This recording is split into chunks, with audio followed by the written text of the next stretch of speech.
यहाँ तो सारे साधु लोग भगवान को जो बाजार में बेच रहे हैं, उस वक्त हमें दिमाग लगाना चाहिए कि ये चीज क्या कर रहे हैं।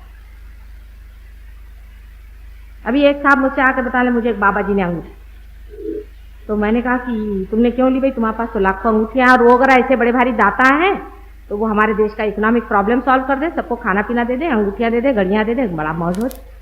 लेकिन वो तो रईसों को ही देते हैं, गरीबों को किसी को देते ही नहीं। बात क्या है?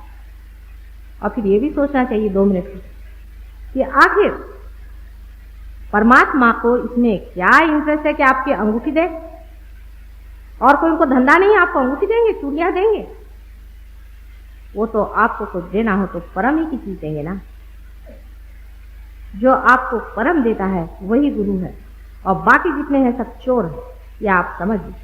सहज योग के बारे में इतनी विक्षिप्त बातें मैंने देखी संसार में कि मैंने मनुष्य की मूर्खता तो मुझे कभी कभी हंसी आती, या तो इसमें मुझे पैसा लेना चाहिए, या तो इसमें कोई द्राविड़ी प्राणायाम करना चाहिए, या तो लोगों को मुझे नचाना चाहिए, या उनको किसी आफत में डालना चाहिए। नहीं तो कैसे हो सकता है? अभी अगर होता है तो ले लो।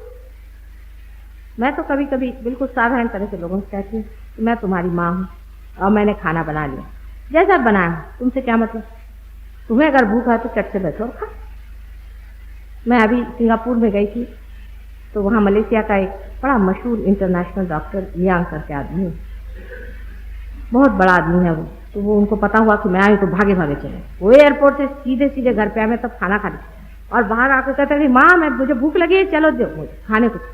मैं कहा अच्छा तुम आए हो? मैंने हाथ वाथ धोया, तो हमारी होस्टेस भी नाराज हुई कि भाई खाना तो खा लो। मैंने कहा नहीं, अब मेरा बेटा भूखा है, मुझे जाना।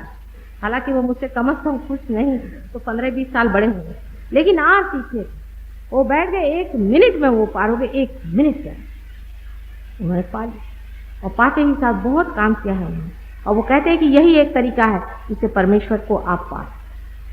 लेकिन वो आर्थ थे इसलिए वो बैठ गए, नहीं तो सबको कहना पड़ता बाबा ये बात है वो बात है, कन्विंस करना पड़ता। जिसको इच्छा होगी वो पट से पा, असलियत को पा लेना। लेकिन चीज असली होना चाहिए। इसलिए मैं कहती मेरे पैर पे आने की अभी कोई जरूरत, किसी के भी पैर पे इंसान को अपने खुददारी में भी नहीं जाना।